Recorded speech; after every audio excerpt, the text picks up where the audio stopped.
it's not the biggest draw today, but that's okay. You've had the video to watch, and then we've got a couple of presenters here. We're going to have Joe Paskis. Joe is our Managing Director and Controller, and then Steve Eggles, our Vice President of Operations, is here as well for any questions that the audience may have. So I'd like to open, if all of you would stand with me and join me in the pledge.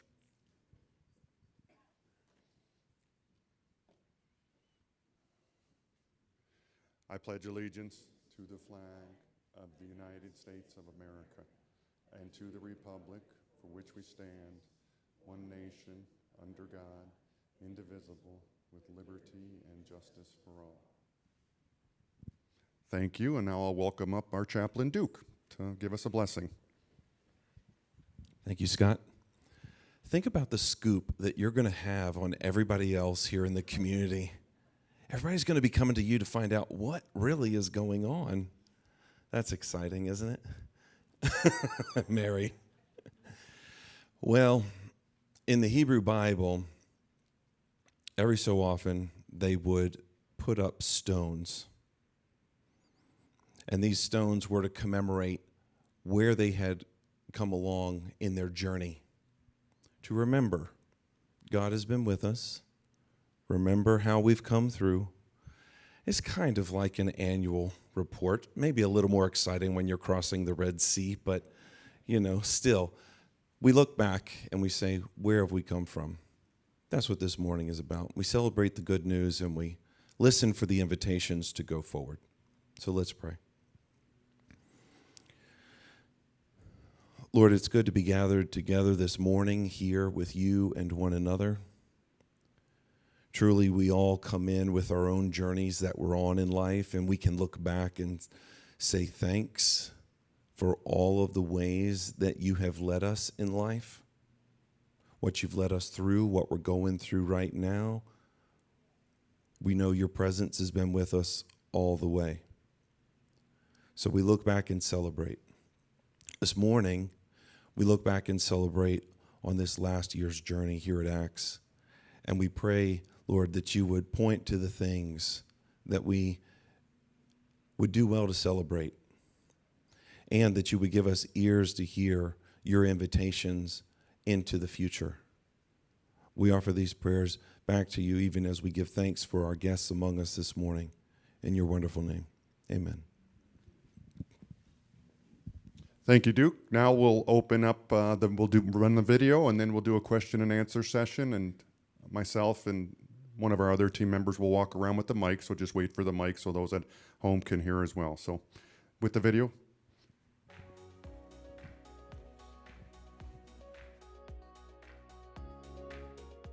Hello, I'm Karen Christensen, President of ACTS. At this time each year, we look forward to sharing with you a summary of our achievements over the past year and provide an important update on the financial strength of ACTS.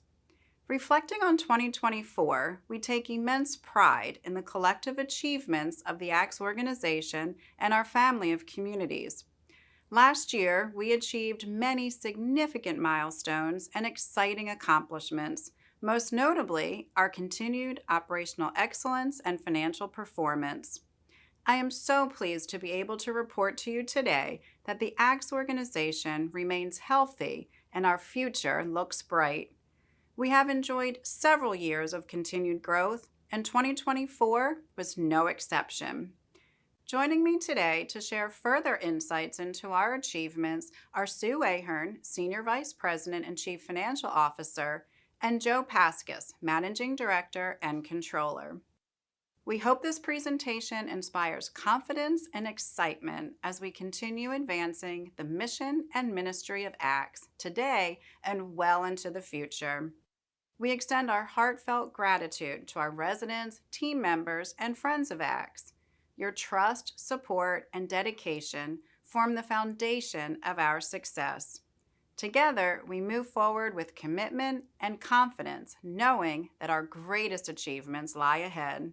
Now it is my pleasure to introduce Sue Ahern. Thank you, Karen. Hello, I'm Sue Ahern, Senior Vice President and Chief Financial Officer. I'm pleased to participate in this presentation and share the highlights of 2024 starting with the ACTS family. The organization was founded through the vision and commitment of a pastor of a church to provide housing and high-quality care for its senior members of the congregation. Our first community opened in 1972 in the backyard of that church in Fort Washington, Pennsylvania, where they both remain today. With the quick success of the first ACTS community, 4 additional communities were built in Pennsylvania that same decade, and the organization also decided to venture out of the state and build its first community in Florida, St. Andrew's Estates in Boca Raton. In the 1980s, 2 additional communities were built in both Pennsylvania and Florida, and we entered another state with the development of Matthews Glen in Matthews, North Carolina. During the 1990s, the organization adjusted to its rapid growth while adding its 8th community in Pennsylvania and 2nd community in North Carolina. As we entered the 2000s, industry consolidation through affiliations, also called sponsorship transitions, provided a new growth option and strategy. We completed the last community we developed, which is Lanier Village Estates in Gainesville, Georgia, and we completed our first affiliation with an existing community, which is Azalea Trace in Pensacola, Florida. Since that first affiliation in 2003, we've added 13 other communities to the ACTS family in the states of South Carolina, Florida, Alabama, Delaware, Maryland, and New Jersey, adding to the geographical diversity of the organization, which is a significant strength for us. The newest member of the ACTS family is the Terraces at Bonita Springs, who joined on November 1st, 2024. The Terraces has approximately 250 units on their campus between independent living, assisted living, memory care, and skilled nursing, serving over 240 residents. The Terraces is located near Naples and is our 2nd community located on the west coast of Florida, joining Meese Life and is part of our southeast region. With the addition of the Terraces, the 28 ACTS communities have over 8,600 team members, serving over 11,000 residents. ACTS remains one of the largest not-for-profit senior living organizations in the country based on our number of units.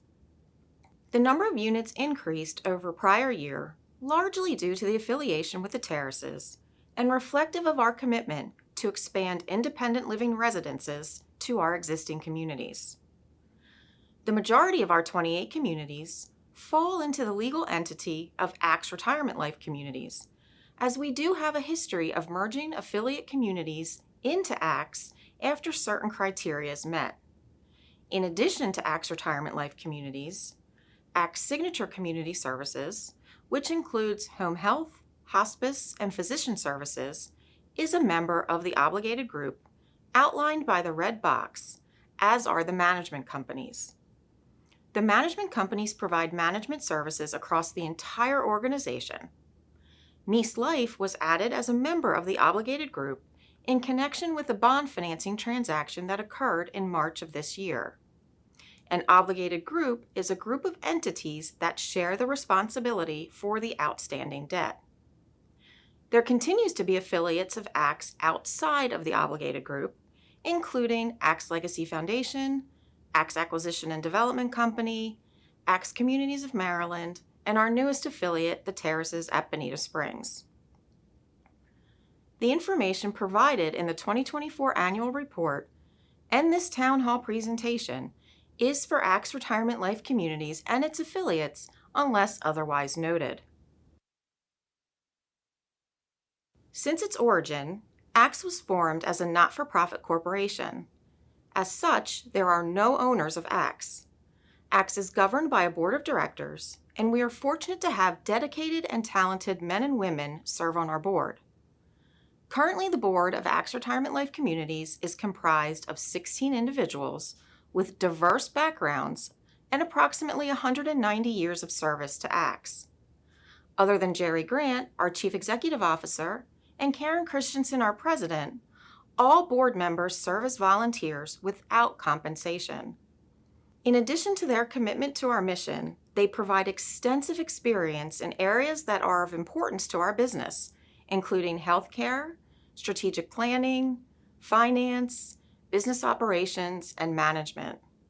There are 2 residents who are members of the ACTS board, including Marvin Mashner from Normandy Farms Estates and Bruce Detweiler from Brittany Point Estates. 2024 brought changes to the officers of the ACTS board. We applaud Dr. John Esterhigh for his many years of service on the ACTS board and extend our deepest gratitude for his strong leadership over the past 8 years as board chair. While stepping down as chair, Dr. Esterhigh will remain on the board, continuing to share his expertise. Susan Ammann takes over the board chair role, having served on the ACTS board since 2015. Susan's appointment marks a significant milestone in ACTS' 53-year history, as she becomes the 6th board chair and the first woman to hold the esteemed role. Michael Kelly was appointed vice chair of ACTS Retirement Services, our parent organization. He formerly served as vice chair of ACTS Retirement Life Communities, which is now filled by Dan Lawson. The commitment of these individuals ensures that ACTS remains a preeminent leader in senior living with a strong foundation for future success. To the credit of Dr. Esterhigh and his leadership, the board successfully adopted and utilized an emeritus status as a method to keep good and faithful members connected to the board. 2024 began with Tom Dunn moving into the active emeritus role and ended the year with Bob Evans joining him. Both have much to continue to offer to the board, and we're so grateful for their continued service. We are pleased to announce the addition of 2 new board members. We were delighted to start 2024 with the addition of Catherine Broad, a highly respected industry professional, and then with another appointment of an equally talented and dedicated member from the Meese Life Board, Linda Chamberlain, who is an elder law attorney. In terms of the leadership team, Jeff Kane retired after having served ACTS for 30 years in various positions. Brian Rudder, Craig Thompson, and Jody Reinhardt, while previously members of the ACTS leadership team, transitioned into broader roles. Patrick Pachucki and Mike Selitsky were promoted, each having filled a vacant vice president position in 2024.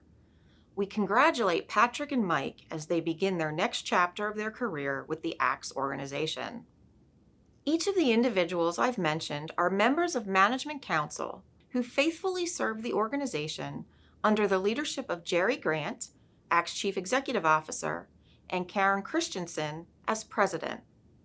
Members of Management Council provide guidance and supervision for all areas of business within the organization.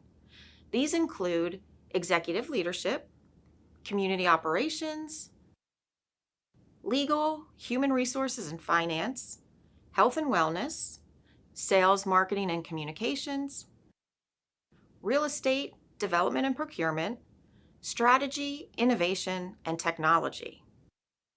It's now my pleasure to introduce Joe Paskus. Thank you, Sue. Hello, I'm Joe Paskus, Managing Director and Controller.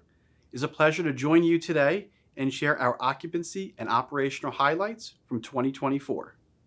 Our population continues to grow as we add more communities, more residences, and we increase occupancy across the organization. All 3 of these occurred in 2024. We have a history of high occupancy levels in independent living and ended the year with an impressive occupancy of 94.2%. Success was shared across all regions as each of the 4 regions exceeded its budgeted occupancy. ACTS also exceeds the industry average. According to a recent analysis from NIC, the National Investment Center, who tracks senior housing data, continuing care retirement communities' occupancy levels for independent living at the end of 2024 was 90.2%. This high level of success was due to a record-breaking year with 889 move-ins during 2024. Impressively, move-ins exceeded turnover by 110. A unit turns over when a resident transitions to a higher level of living or the resident contract is terminated. A positive sign for the future is that 4,000 prospective residents remain on the priority list. Also improving are occupancy levels in Oak Ridge Terrace, which reached over 84% and nicely exceeded the prior year. We haven't seen that level since pre-pandemic, when occupancy was 84.2% in 2019. Willowbrook Court census is not increasing as quickly, and while ahead of our lowest census in 2020 due to the pandemic, it dropped slightly compared to the prior year. With these occupancy levels, we have ample capacity to meet the needs of the residents and accommodate the growth in independent living residences with our expansions. Our commitment to high level of quality services remains, as evidenced by our 5-star rating, which averaged an impressive 4.74 at the end of 2024. If we look back to the prior year, our rating improved from 4.37. Impressively, our average rating is above the national average by almost 2 stars. We are also ahead of our peer group, where the top 25 average is just under 3.5 stars. Surveys are a part of the rating system, and consistent with our 5-star performance, our survey results remain very favorable. In 2024, we averaged 3.1 deficiencies, and 8 communities achieved a deficiency-free survey. In today's environment, that is near impossible. These results helped us to be well under the state average of deficiencies of over 9. We place a strong emphasis on recruitment and retention of team members and are pleased to see success in 2024. Most notable is the reduction in team member turnover, reaching the lowest level in 5 years. We continue to make progress towards the 15% goal set by the Board of Directors. The improvement in retention is evident in our Team Member Service Awards. We know that our team members contribute significantly to our success, so each year we celebrate hundreds who reach benchmark anniversaries. We recognized 728 team members for 5 years to 45 years of service to the organization during 2024. Collectively, these team members provided 8,498 years of service to ACTS. We owe a tremendous amount of gratitude to our team members who continue to demonstrate a strong commitment to our mission and support our objective to provide hospitality, engagement, high-quality services, and care to all of our residents. Their efforts, combined with our active and engaged residents, make our communities a place of excellence. Another way we recognize team members for their service to ACTS is through the prestigious President's Award, which honors team members for exceptional service and commitment to loving kindness. In 2024, 6 team members were selected for this award. Collectively, these 6 individuals have provided distinguished service for over 100 years to the ACTS organization. As we continue our focus on the workforce, technology plays an important role, and we continue to improve our systems across the entire team member continuum. From expanding artificial intelligence or AI capabilities in recruitment to significant investments in helping our team members manage their employment relationship with ACTS and communicate with each other through Kronos for scheduling, to offering online culinary school with real-time hands-on experience in the kitchen, to testing robots in culinary and environmental services, and leaders using AI tools such as Microsoft Copilot, technology is an integral part of innovation. In addition to team members, resident technology investment remains a key strategic focus, and we continue to make progress enhancing the resident experience in all levels of living. Between pilot programs and full rollouts, there are a number of advancements we made during 2024, including expansion of the K4 app for independent living residents that includes voice recognition using Alexa, as well as investments in technology focused on primary care. To support the resident technology amenities, we continue to improve and expand Wi-Fi capability. Thank you to those residents and team members that volunteer to be a pilot site, and thank you all for your support and partnership as we continue to move our technology platforms forward. Resident satisfaction is one of the greatest measures of our success. Providing an engaging and purposeful living experience fulfills the vision of our founders and mission of the organization. The 2024 Resident Satisfaction Survey reflects the feeling of the residents on the services provided. The results were very positive, with widespread improvement in scores as 27 of 29 factors scored above the last survey taken in 2022. Strengths include areas of fitness, resident health services, and the quality of our workforce. As will likely always be the case, due to the frequency and type of service, the area of focus is in culinary, as we serve close to 6 million meals a year. However, notably, all factors scored above the prior survey, which is a very positive trend. The darker blue bars represent 2024 results and are ahead of the lighter blue bars representing 2022. The highest marks were service-related with direct interaction with team members. It is now my pleasure to turn the presentation back over to Sue. Thank you, Joe. In the annual report, there is a summary of the 2024 audited financial statements, which I'll review with you. A full copy of the financial statements and footnotes is available on the ACTS website or from the business office at your community.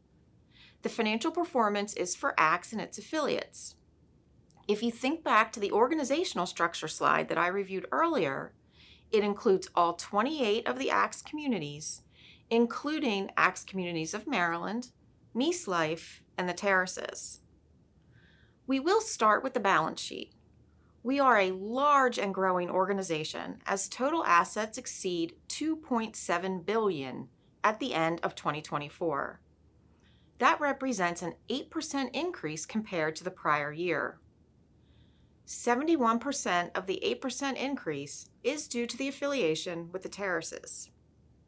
With this affiliation and capital investment consistently above depreciation, property and equipment, our largest asset, now exceeds $2 billion and grew 9%. Total liabilities exceeds $2.5 billion. The two largest liabilities are long-term debt and deferred revenue. Long-term debt increased only 3%, while deferred revenue grew an impressive 15% due to the record-breaking number of move-ins. On the balance sheet, the difference between total assets and total liabilities is total net assets. This would represent equity in a for-profit world. ACTS has a healthy net asset balance, which for the first time in our history exceeds $200 million. Cash and reserves totaled $463 million at the end of 2024.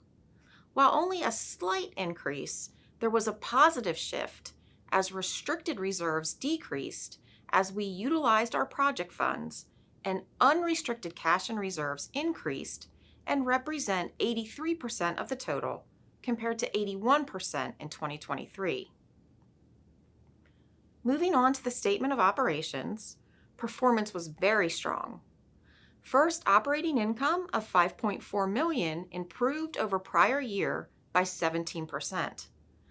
We then have below-the-line items, including unrealized gains, as the market continued to rebound from significant losses in prior years, bringing our increase in net assets to $11.2 million. Looking at cash activity only, the operating surplus improved by $3.7 million compared to the prior year, with cash revenue growth of 10.3% exceeding the growth in cash expenses, a positive trend. Notably, resale entrance fees were strong and provided for total operating cash flow at a record-setting $212 million, which exceeded prior year by $27 million.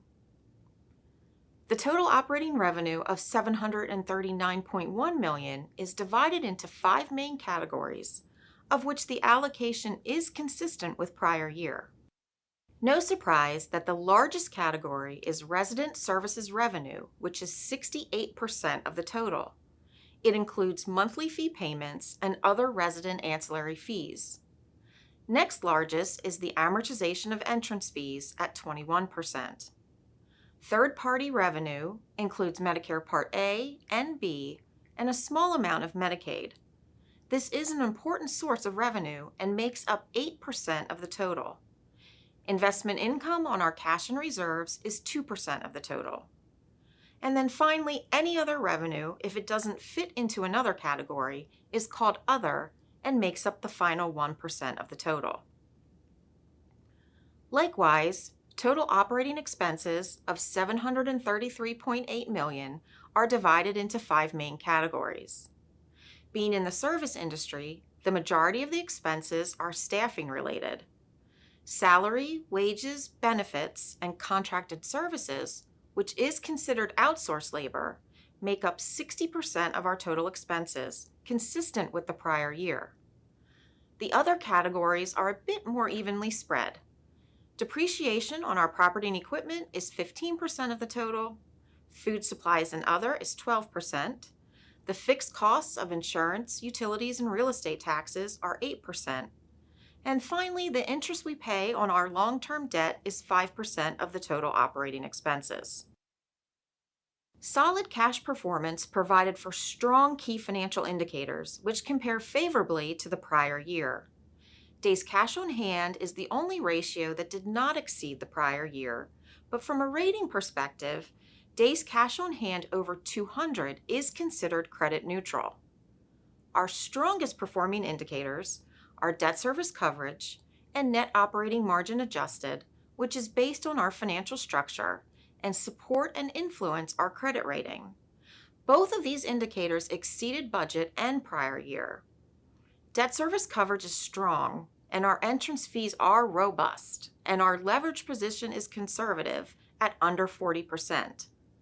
That leaves the operating ratio that improved compared to the prior year, as a lower number is more desirable.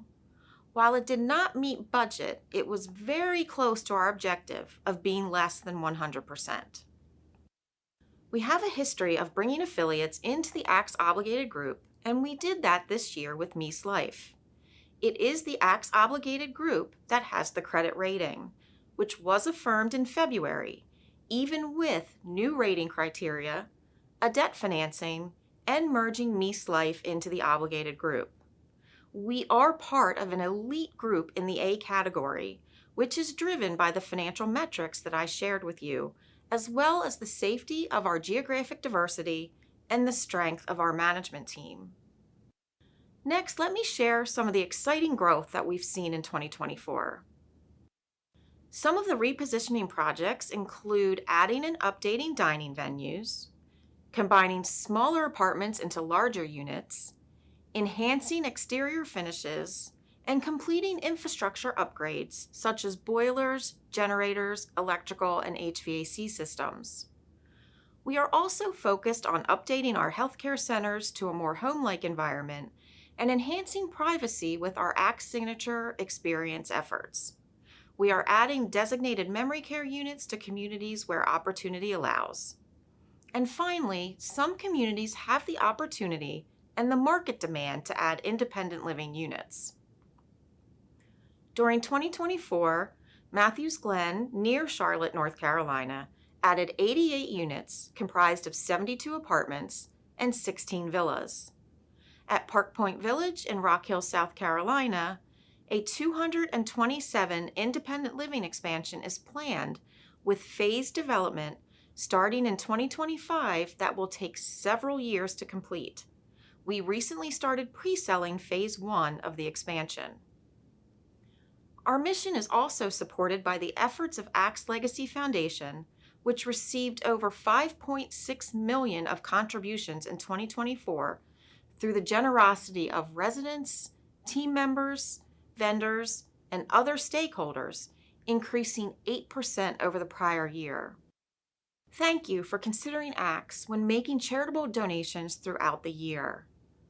It is important to put our donated assets into use, and we released $5.3 million to support capital and resident services, including $2.2 million for resident assistance through the Samaritan Fund.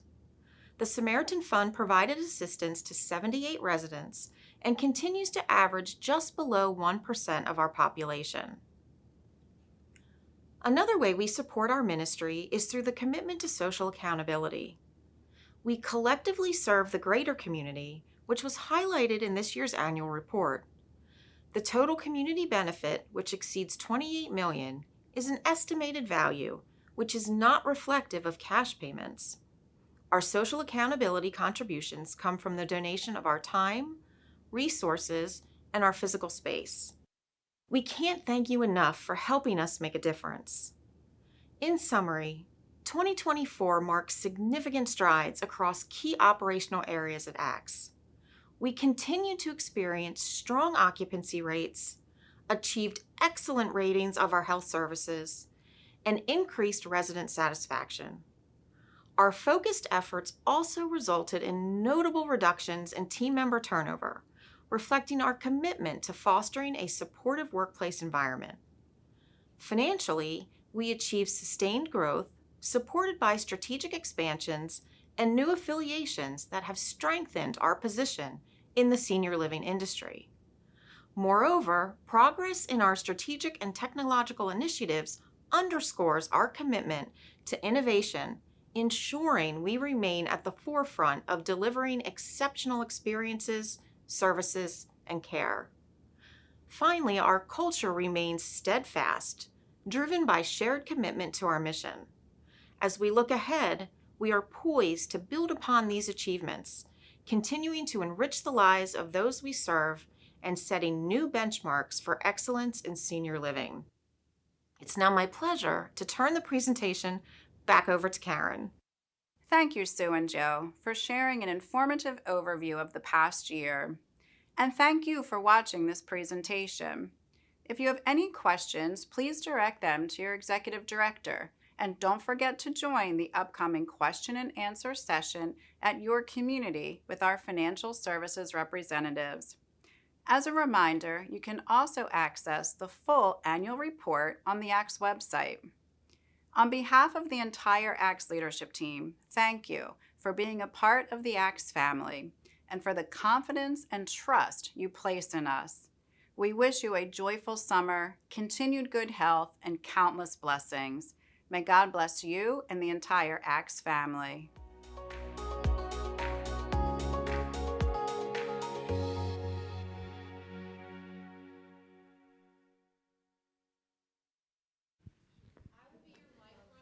I will too. And I know that we're going to be recording, so if you'll please wait till we get the mic in your hand so that other people will be able to hear your great questions.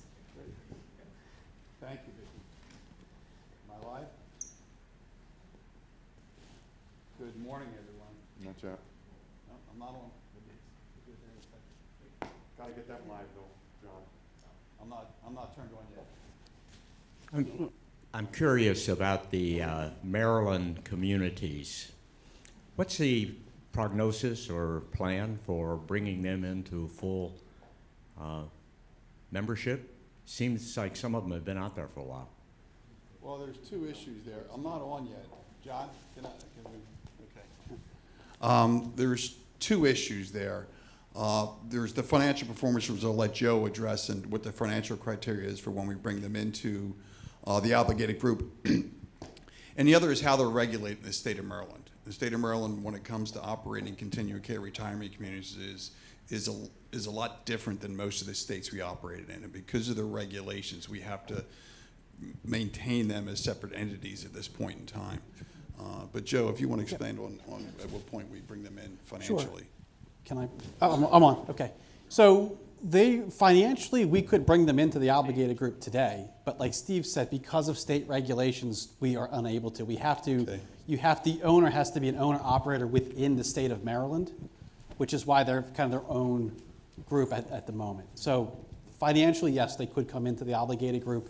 And Heron Point we acquired them back in 2010, and the other ACTS communities of Maryland, the communities in 2019. So again, we would like to, running into regulatory issues with that, and I'm sure that's something that we'll discuss over the years. But again, it's state regulations, which is hindering us at the moment.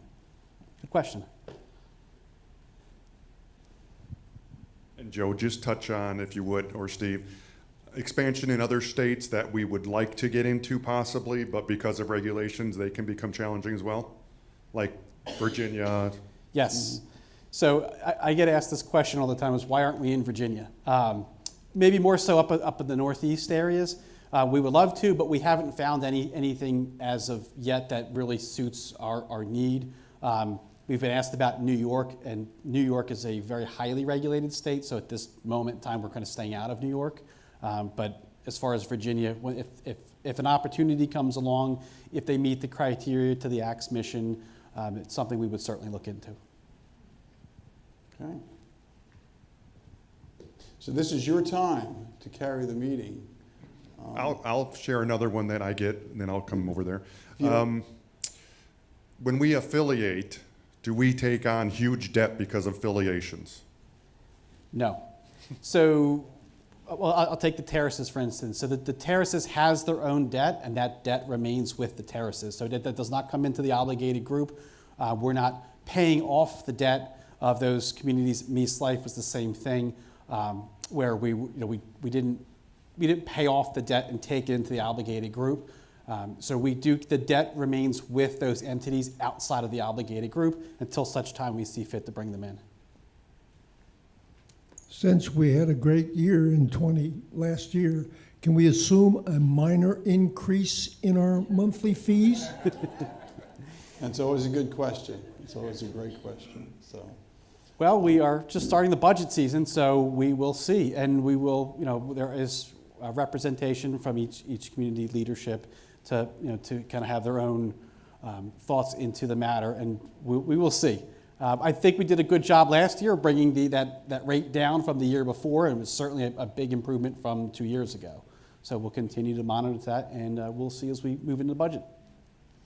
so just a follow-up. Surplus at the end of the year usually enhances our reserves and improves our days cash on hand. From a budget perspective, we don't necessarily use surplus as to start off our 25 budget at a deficit. We'll balance the budget and go through a lengthy process. Come back to you in November with the results of that financial review. And the fee increase will mostly be based on economic indicators and such, but which we're gathering that data now. And we'll have more information for you. We'll come around and meet with the leaders of the Resident Association in July or early August, probably by the end of July, and give you a preview of what we think things will look like at that point in time. So we're a little bit too early right now, but come July we'll be closer to that picture of what it looks like. So this last year we were awarded the highest occupancy, a consistent occupancy out of all 29. But I always like to remind everybody, we were also 17 off of our budget. So even though we're number one as far as occupancy, because we're highly sought after, we are not moving the units that are required for our budget. So we're actually... Good point. Interesting point. So the question that follows there is, what do we do with our entrance fees and where does that money go? And of course, that money goes to fund debt and it funds your capital budget. So here at Lanier Village Estates, we missed our target for resales by 17. But in a way, that's quite a blessing, because the reason we didn't meet that is because we didn't turn over the apartments. And why did we turn over the apartments? Because everybody's living a healthy life here, so that's great. So that's good news.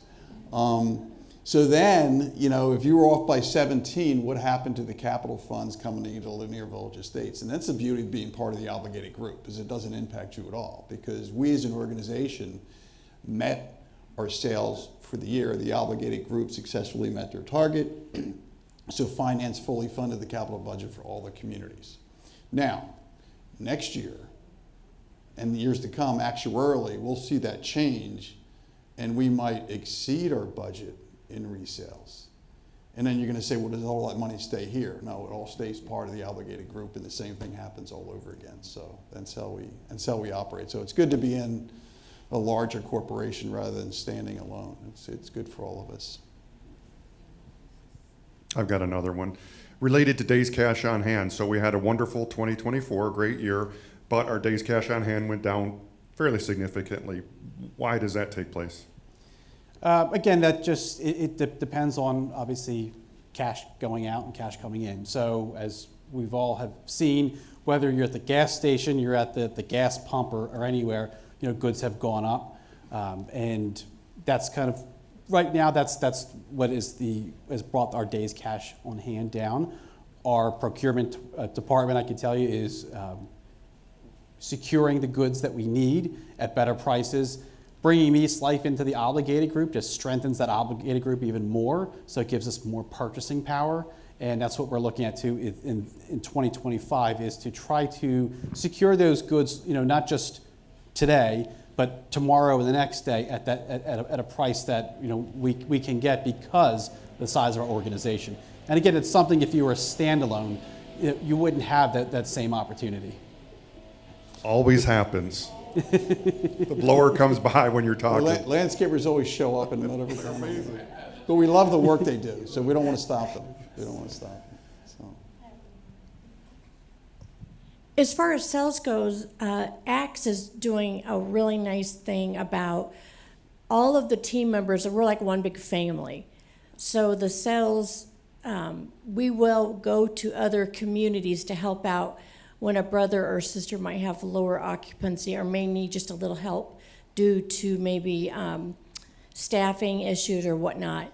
So there are several sales counselors that will go into other communities just to balance out, because their communities are full, which is, I think, a really fantastic idea, because that way you don't leave someone kind of a lone wolf. And that way we go in, we bring the sales back up, and then we go back to our original community. And there are several up in the Northeast, and I know Gina, she's in the Mid-South with me. She and I are going down to East Life to help for a month. And that's just what we do. We're full here, she's full at her community. And I think Axe is genius for taking the talent and shifting it to really help level the field. So that's why I believe the sales last year were really successful, because they didn't allow one community to suffer. Good point. Yeah. Good point. We left you speechless? When does that ever happen? And we'll stick around for a few minutes, so if you have anything, question you want to ask Steve or Joe, you're welcome to come up. Here we go. Yep. One more, if I may. It's more of a comment than a question, but 11 and a half years ago, we made our first monthly payment. And last fall, when you increased the fee again, as you do yearly, I did some arithmetic. And in real terms, real money, after inflation corrections, I'm paying the same thing today I paid 11 and a half years ago. Oh, I thought you were going someplace else with that. Why, thank you, Ken. Yes. It's amazing. I really appreciate it. Thank you. It's, financially, Axe has had a strong history, and our financial leadership in the organization has been sticking to the discipline throughout the years, and we're all grateful for that. So, okay. Well, All right. As Scott said, Joe and I will be around for a while if you have any individual questions. Thanks for coming. We appreciate the questions, and enjoy your afternoon, everyone. Thank you for all you do for us. Thank you.